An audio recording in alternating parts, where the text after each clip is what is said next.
Hey everyone, welcome to the Conversations That Matter podcast. As you can see, I have some books behind me. If you're watching, I am in my study. It's not complete yet.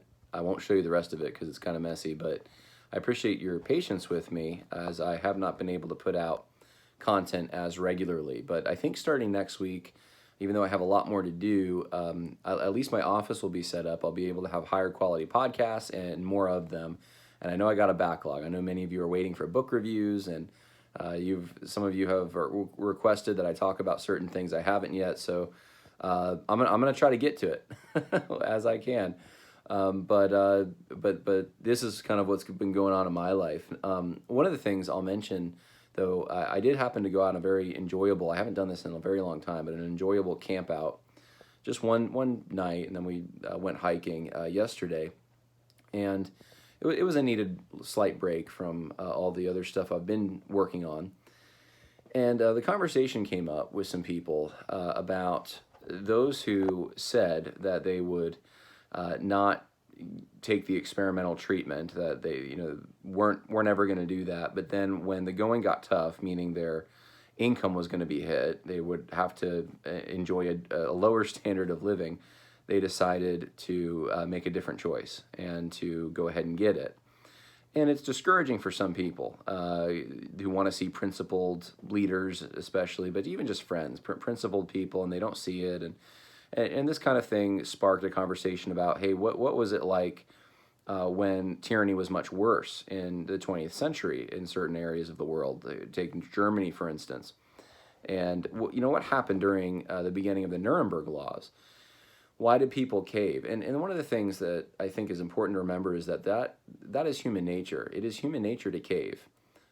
Humans will choose security, and they'll choose tyranny even over liberty often, because they don't, sometimes it's something as trivial as they don't want to enjoy a lower standard of living. Other times there's real threats to themselves or their family or others that they love, and they think that that's the thing they need to do to somehow protect. And maybe they talk big. A lot of people talk big when there's really not a sacrifice yet to be made. Really, it's human nature to be like Peter, to say, "I'll never deny you, Lord," and then the cock crows 3 times. And so we should expect this. This is not to be a downer, but we should expect this. This is human nature. And Christianity teaches this, right? That Christianity teaches that man is mired in sin, depraved, weak, all these things, and that's why we need Jesus, because we have a propensity to break God's commands and to be hypocrites and to go back on our word and to choose evil over good. And so in this case, and I don't want to just focus on the current situation, but on the tyranny that's on the horizon. Maybe even some other choices that have had to be made in work circumstances or in church circumstances or wherever, where there was a kind of a fighting spirit in private, but then caving when the going got tough. I think we need some encouragement on this. So what I'm going to do is I'm going to read for you something. This isn't necessarily encouraging. This just drives home the point I already made. But I'm going to read for you something it's very short. It's a book review that I did on a book called Ordinary Men, and I'll explain why.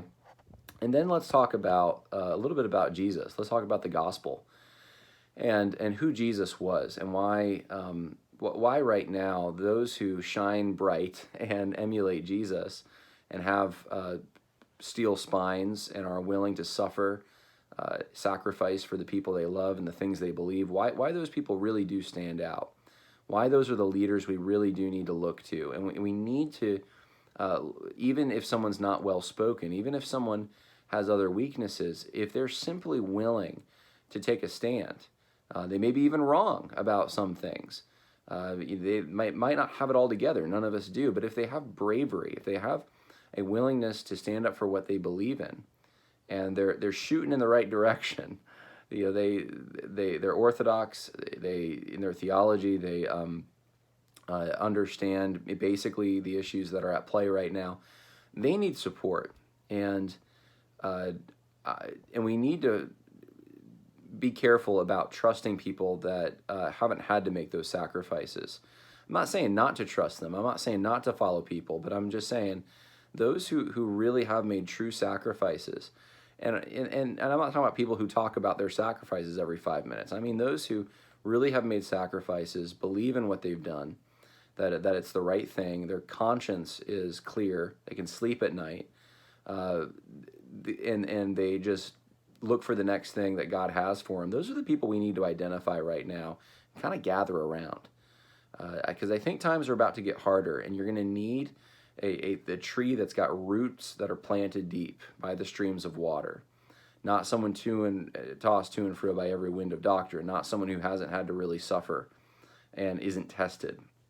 So let me read for you this short, I'll skim some of this short book review I did. The book is called Ordinary Men, the Reserve Police Battalion 101 and the Final Solution in Poland is the subtitle.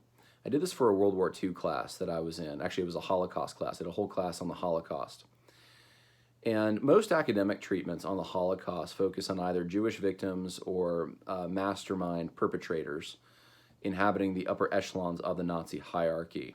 This book is different, though. This one focuses on the ordinary men in the Reserve Police Battalion 101 during the Final Solution in Poland. It's written by Christopher Browning, and so he finds primary sources on what happened in this particular division. It's a narrative. I would recommend the book. It's disturbing. So it's a Holocaust book. Just realize that it's very disturbing. But the story takes place between June 1942 and the end of 1943, and at least 38,000 Jews were shot during this time, not by the Gestapo, but by a mixture of common volunteers, conscripts, and policemen, mostly from Hamburg, and most of whom were not Nazi Party members. So these are ordinary men. These aren't these horrible, inhuman villains that we often think of as, those were the Nazis, and they were men too, but these were really ordinary men. They knew what it was like before Nazi rule or without Nazi rule, and they weren't as brainwashed, and they went through with this arch crime. They were not prepared for the task before them, which included assisting in deportations in addition to killing Jewish men, women, and children in Polish towns. The typical procedure involved lining victims up in the woods, often in front of pits that served as pre-made mass graves, and ordering their summary executions. And some of the things I'm about to read are disturbing, so if you have kids, I just want to warn you here. 10 to 20% of those actually assigned to the firing squads, the author estimates, were executed from participating based upon moral qualms or physical inability. So, in other words, 80 to 90% did not have these qualms. They just went through with it. Think about that. Ordinary people, most of them just went through with this. Many officers recognized the difficulty of carrying out such a task. Major Wilhelm Trapp, a 53-year-old career policeman, was pale and nervous, with a choking voice and tears in his eyes when he gave the execution order. He later remarked to his driver, "If this Jewish business is ever avenged on earth, then have mercy on us Germans." So there were people who recognized what I'm doing is wrong. But here's how it was dealt with, how these guilty consciences were somehow alleviated temporarily. In order to ease the consciousness of men, many of whom had families and worked in public services before the war, generous quantities of alcohol were provided. During a particularly horrific pogrom, in which, in addition to mass execution, 700 Jews were burned alive in a synagogue as police shot anyone trying to escape. Major Weiss, who oversaw the operation, was found drunk. Others developed hardened consciences and elaborated rationalizations. For instance, a 35-year-old metal worker from Bremerhaven stated, "I made the effort, and it was possible for me to shoot only children, because I reasoned with myself that after all, without its mother, the child could not live any longer." So he thought he was doing the right thing. He actually rationalized what he was doing. Still, the shooting of infants and small children was avoided by almost all the men involved. Browning struggles to explain, and there's situations like this, I don't think I wrote it down, where you'd have a line of people, and the firing squad would shoot, and no one would die. It would, like, the bullets went over everyone's head. They have to do it again because of sometimes these unwillingness to do this. Browning struggles to explain how men who had known political standards and moral norms other than those of the Nazis could act in such barbarous ways. So eventually, I mean, even in those situations, eventually they did carry these crimes out. Drawing from psychological categories and research, the author considers whether group dynamics, battlefield frenzy, and bonds of loyalty contributed to the 125th's actions. Going where most historians dare not tread, Browning includes extensive analysis of a study in obedience by Stanley Milgram and a prison experiment by Philip Zimbardo. He concludes with a serious but dismal warning on the last sentence of the book, and this is the author who studied this. This is what he says. Within virtually every social collective, the peer group exerts tremendous pressure on behavior and sets the moral norms. If the men of the Reserve Police Battalion 101 could become killers under such circumstances, what group of men cannot? And that's the question. If these ordinary people, this is what surprises him, if these ordinary people could become these killers, then who isn't like that? That's right. That's human nature. Ordinary Men is more than a historical narrative. Is more all right. So anyway, I get into some other stuff. Actually, Browning even acknowledges total depravity in the book. I don't think he's a Christian. The Holocaust took place because, at the most basic level, individual human beings killed other human beings in large numbers over an extended period of time. That's his thesis. So here's the thing. Here's the takeaway. Why do I bring this all up? We should not be surprised when people are weak, when people go back on their words, when people don't stand up to the evil in front of them, and then when people actually participate in it. People that are ordinary, people that we would not expect that to, people even who would disagree with it, if they really probably thought through it. But people go along with the crowd, they go along with what they're forced to do, they go along with what's going to be beneficial for them and their family, and this is human nature. Now, where does the gospel come in? Well, Jesus is the only perfect human in all of history. The God-man, Jesus Christ, 100% God, 100% man, obeyed, 100% suffered more than any other human, and did so knowing that there was a higher purpose. For the joy set before him, he endured the cross, despising the shame, is seated at the right hand of the throne of God. He is the quintessential hero, the one who never wavered, who never caved. Many of the people in the 101 ended up, even later into the 70s, committing suicide, having nightmares, never talking about it, having such a horrible time with some of the things they did. Others had hardened consciences. But Jesus, he never wavered one bit. He never caved. And so what he did, he could be 100% proud in. Just think about that for yourself. Being proud of something, 100%, you know you did the right thing, and you suffered consequences, you suffered the scorn of everyone else, even the people who should have never let you down, you would have thought. I mean, the religious leaders of Jesus' day were the ones behind the arch crime of human history, if you think about it. His own disciples falling asleep on him and then running and scattering, denying him even.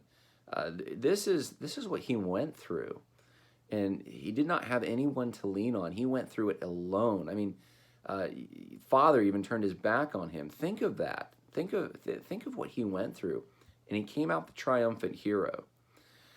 And that's an inspiration. And I think every hero that we can look to, that the stories that we have, even the myths, they're kind of in a very crude way trying to copy this perfect example of what heroism is.